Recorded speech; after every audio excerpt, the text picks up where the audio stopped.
Hi, my name's Ted, and today we're going to talk about the rooftop solar installation that I did on my 2000 Holiday Rambler.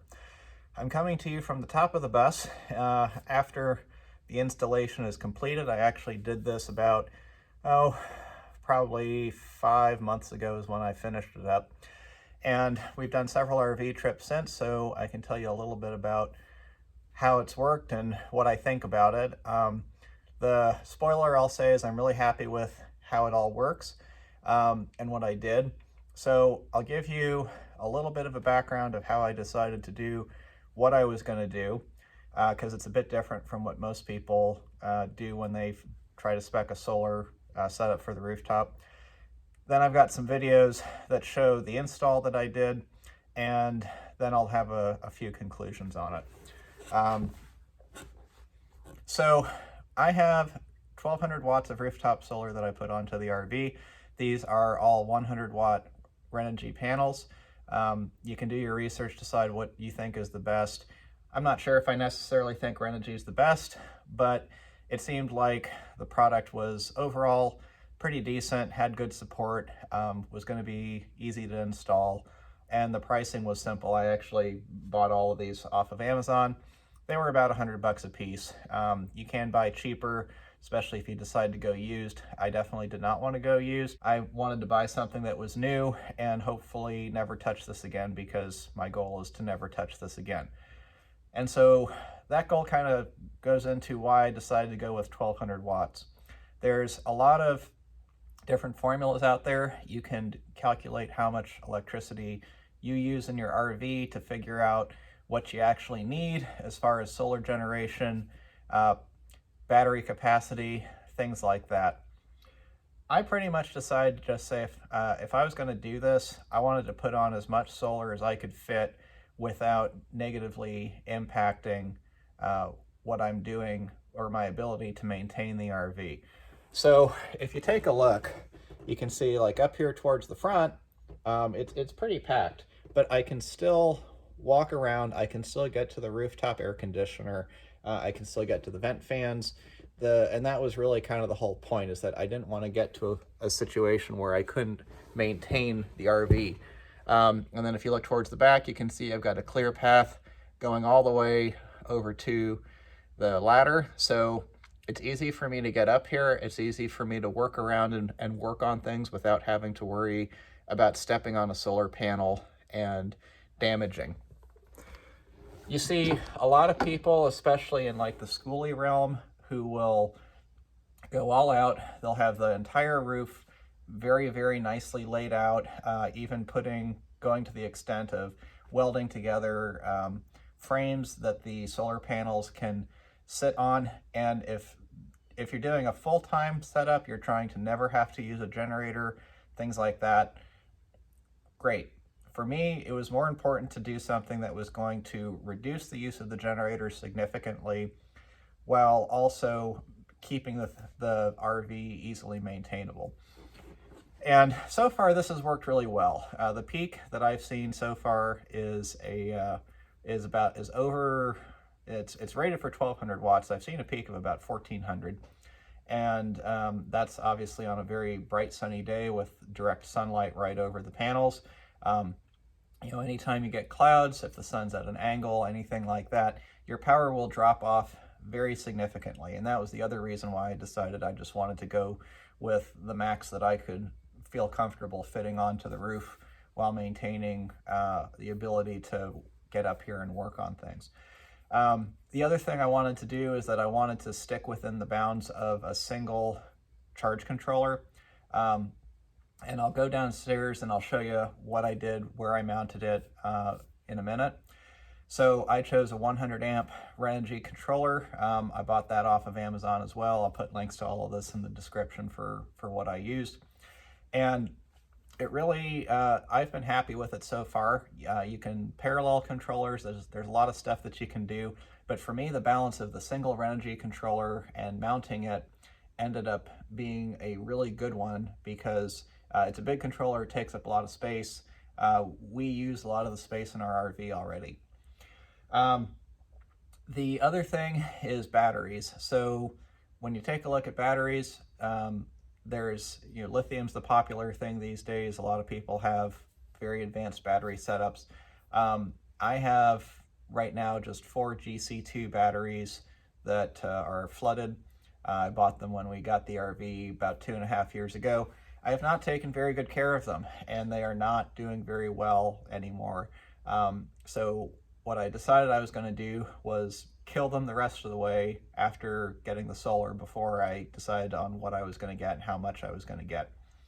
To my surprise, with this solar, they are working enough better that I haven't felt a need yet to replace them or upgrade them. I'm sure I'm going to at some point, but just the fact that this solar is constantly able to top them off, and the solar controller, being more advanced, is able to also do some various battery repair cycles that the controller automatically does every 30 days. It's improved things enough to where my metric so far has been that if I'm able to wake up in the morning, make my coffee, we can make breakfast in the microwave or whatever else, and not get to a point where we need to start the generator or run out of power, that we're doing pretty well. And we've had that. We've been able to watch movies at night, just do all of our normal things without being plugged in or without having a generator turned on, and then make coffee, make breakfast in the morning, and then by the time the sun comes up enough, it charges everything. So for us, this has really worked great, and it may put off the money I have to spend on batteries another year or two. So at this point, I'm not even saying what I'm going to do because I don't know. I'm going to make that decision when it comes. So I'm going to show you a couple of videos that I did of the install and how all this worked, and then I'm going to go downstairs and I'll show you what I did with the charge controller and how I wired that one up. Before I go much further, I want to address the question of how best to attach your solar panels to the roof. I spent a lot of time looking at the various options and ways to do it. There's more than one way to skin the cat, and there's some ideas that probably work just as well. There's a few ideas that I saw that I did not think were very good ones, like using double-sided tape, but people seem to have used that and not had them fall off that I've seen, so maybe that is okay. But what I decided to do was go with what are called well nuts, and I just took this little piece of aluminum here to show you how a well nut works, and then why this works so well for this application. So on the right here, I have what's called a riv nut, which is basically the way it works is you drill a hole, you put it in, and then and then you use a special tool to essentially tighten it, and as it's tightening, it rivets itself in kind of like a pop rivet, and then you can put a screw through. But as you can see, this doesn't really grip all that well, or it doesn't have very large of an area to grip. It's mostly focusing around widening itself within the metal. And when you're looking at the roof of an RV, there's different constructions. Mine happens to be sheet aluminum over wood, and that wood is the key component that pretty much every RV roof seems to have in it. And so because it's just little sheet aluminum rather than something that's at least an 1/8 inch thick or more, a riv nut's probably not going to grab very well over time. A well nut, on the other hand, this is rubber with a nut in the bottom about here, and so what you do is you drill holes of the correct size, you put the nut in, and then as you're tightening the nut with the screw, it pulls the nut up, and then as it's being pulled up, it widens its base so that it's got this really nice big thick area that it's grabbing onto, and that seemed like that was going to be the best way to hold them on. All right, so I'm up here and I've gotten just about all of the solar panels drilled in. This is number 11 out of 12, and so now that I've done it a few times, let me record and show you how I've been doing this. So first thing is making sure that you've got the panel where you want it, and each of these Z brackets has 2 1/4 inch diameter holes. So what I'm doing is just first I'm going through all 8 holes with a 1/4 inch bit, drill the hole, and then I'm coming back around with a 1/2 inch bit, which is the size that the well nuts require. So let me drill these 1/4-inch holes and then show you more. Okay, drilled the 1/4-inch holes, then I drilled the 1/2-inch holes. What may not be obvious is that I am kind of sitting in where the solar panel is going to be mounted, and I found that this makes it easier to drill the 1/2-inch holes and then put the well nuts in. So after I drilled all the 1/4-inch holes, moved the panel over, drilled the 1/2-inch holes, and now take the well nut, and it should just more or less slide in. You don't want it too loose of a fit anyway. And then you just do that 7 more times, and then you're ready to drill it on. So let's just do that and put on the panel.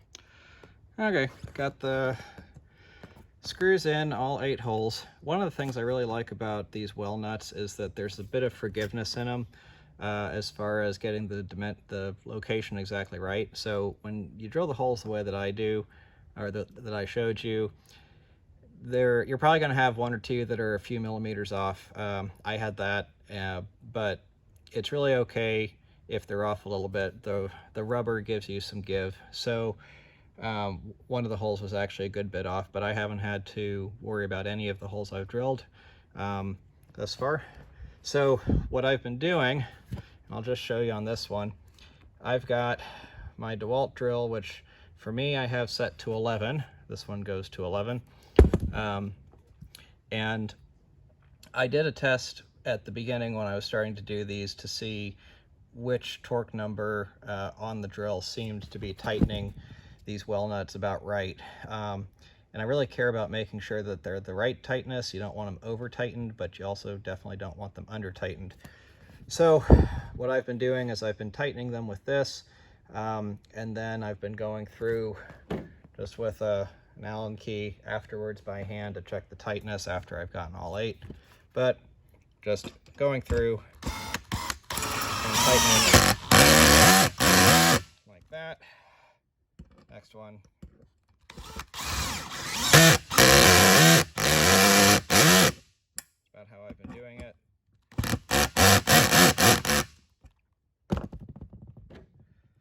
Come back with this. Get a little bit more on them, and I'm just kind of torquing this by hand. Feel for what I think it should be. This one had a little bit more. There's some variation. Been some variation in them. Some of them have needed basically 0, and they've been tight enough as is. Some have needed a little bit more, but this feels about right. So I think we'll call this good. Do the others, get the last panel on, and then on to the next step. Well, last panel, and that's the one that's giving me a few problems, so I can't complain too much. You'll see I have 2 sets of holes here. The reason for this is because there is something underneath these holes, and also underneath this hole, but these 2 I could not drill through to use the well nuts. I might have been able to use self-tapping screw with it, but not knowing what that construction was, I didn't want to do that. This one, let's see if you can get a picture. Probably can't see too well, but this one, there's something that's makes the hole shallow enough that the full 1-inch well nut cannot fit. So what I'm going to have to do is I'm going to have to get one of the 3/4-inch well nuts I got, which I didn't use because I felt that the 1-inchers would give me a better bite on the hole. And I still think that that's the case, but having one I don't think is going to be a problem when all the others are 1-inch. So I'm going to put that one in. I'm also going to need a shorter screw because the screw still needs to be able to go deep enough for this to work. Fortunately, I have some shorter 1/4-20s in here. And then the other obvious thing I'm going to need to do is fill in those holes. And so basically just what I'm going to have to do is go around with the self-leveling die-core sealant and do these holes, fill those holes in first, or at least fill in these 2 since they're going to be underneath the panel. Then I'll screw the panel on and do the rest. So 1 hole out of 96, I don't think I can complain too much. All right, let's keep moving. So after I was going through and editing the video, I realized that there's a whole lot of then a miracle occurs going on here, because I didn't do a good job of recording a lot of what I was doing while I was doing it. But let me give you a little bit more background on what I did up here on wiring and show you a couple of things that I used. So wire itself, this stuff is exposed. However, this wire is Anchor marine grade, so I was comfortable with that. Real key thing is that obviously it's flapping around in the breeze, so you want to have some strain relief, but you don't want it to be wobbling all over. And what I tried to do was focus on putting wire sheathing around the areas where where it could potentially chafe, and try to make sure that that doesn't happen.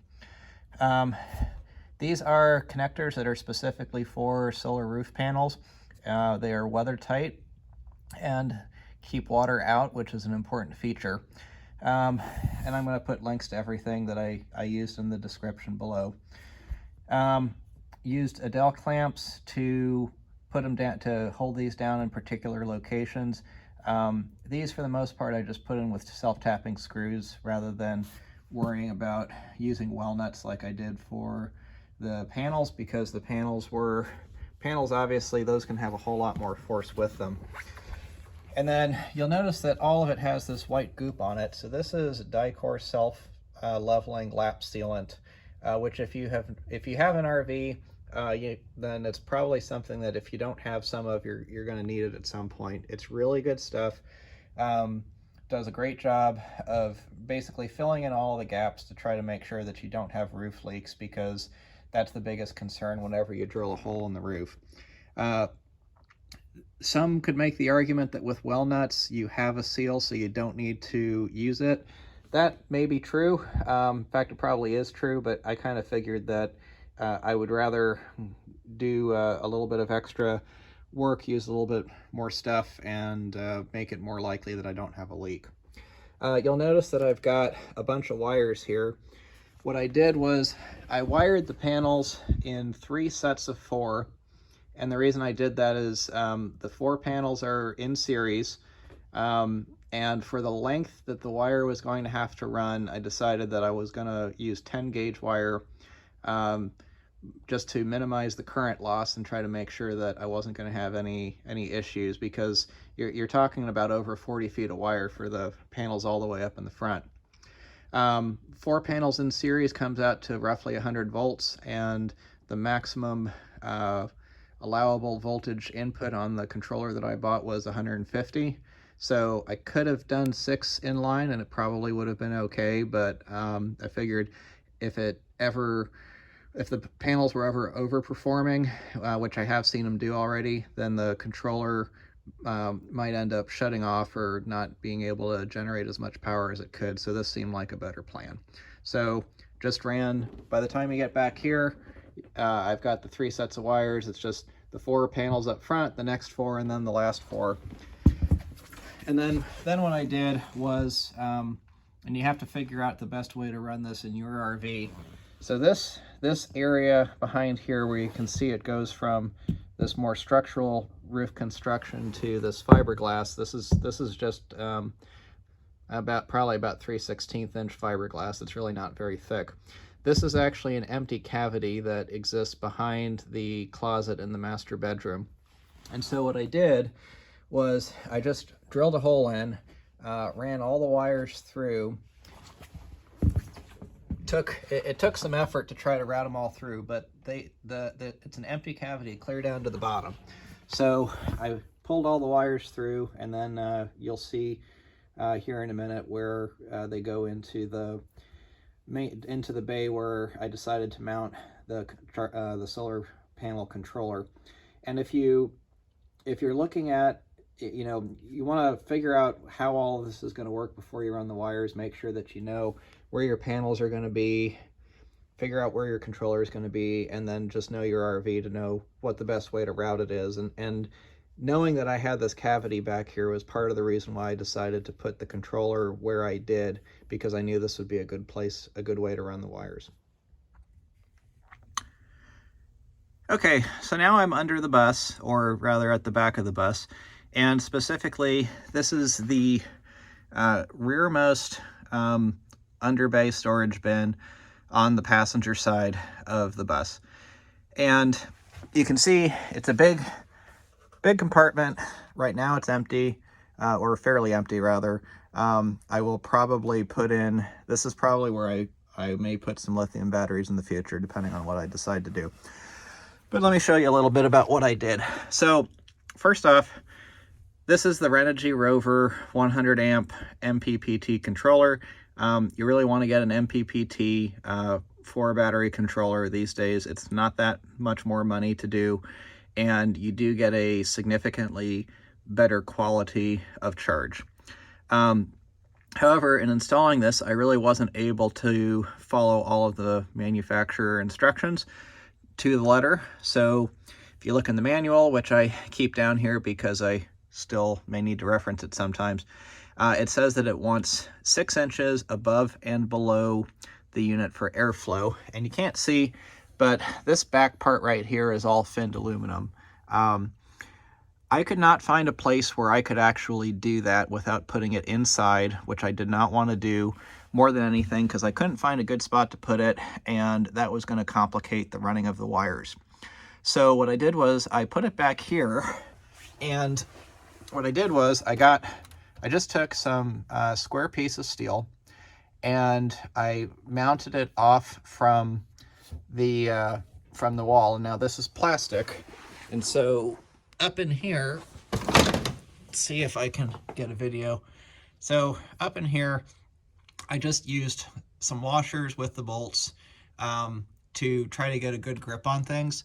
And in reality, it holds it just fine, especially with the extra structure of this steel. But behind the steel, what you can't see, is I have a couple of old cooling fans from a server, a computer server, and they flow a whole lot of air. So then what I did was I hooked them up to this temperature thermostatic switch that you can set whatever temperature you want. Now this is reading in Celsius, not Fahrenheit. 12.3 Celsius is the temperature in here right now. And I played around with the thermocouple location. This right around here seemed like it was going to be the best spot. And so what this does is when this gets up to 35 Celsius, it will turn the fans on, which I have set up as pusher fans, or I guess however you want to call it. It takes air from in here, blows it out there, out towards the back. So now where does that air come from once you do that? So what I did then was I took this cheap cone filter that I happen to have sitting around from another project, and I drilled a hole into the side of this bay, and it will draw fresh air in from here. Now the negative that comes along with this is that the other side of this bay is the engine compartment. So when you're parked after you've been driving, that air is pretty warm for a while. So that seems to be the one negative of this mounting location. But so far it's been working really well. And so then in putting it here, it's easily accessible. It's not taking up a lot of space. I still have ability to put a lot of things in here for storage, which I've done. A couple of other things to note. So this hole is where I've got the individual wires from each bank of panels. So I decided to run my 12 panels in 3 banks of 4. So each bank is 400 watts, which corresponds to, I think it comes out to about 100 volts coming in. And that voltage input was really what determined how many banks I wanted to do. So these all come in here. I've got individual fuses for each bank to make sure that we don't melt the wires. Those go into a single wire that comes out and goes into the controller.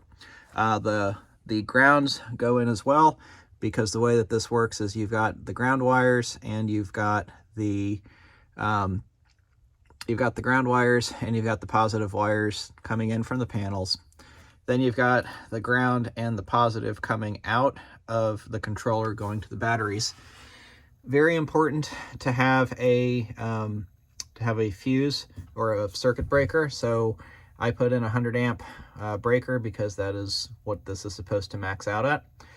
So far I haven't had any problems with this. However, I will say I probably need to put some bigger wire in, or maybe double it up, because at the connectors right here it has gotten a little bit warm on the positive side.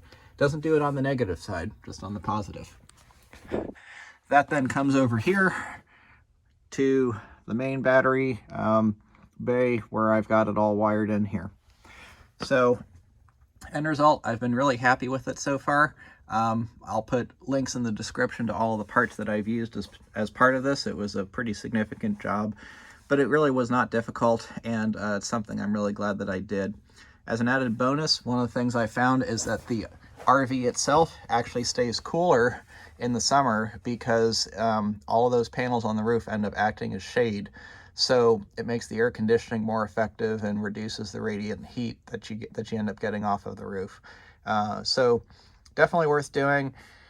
It is a good amount of work, but if you're careful, you take your time, and you make sure that you seal up everything properly, we have not had any problems with it so far, and we're really happy we did it. So thanks for watching. Hope you found this useful.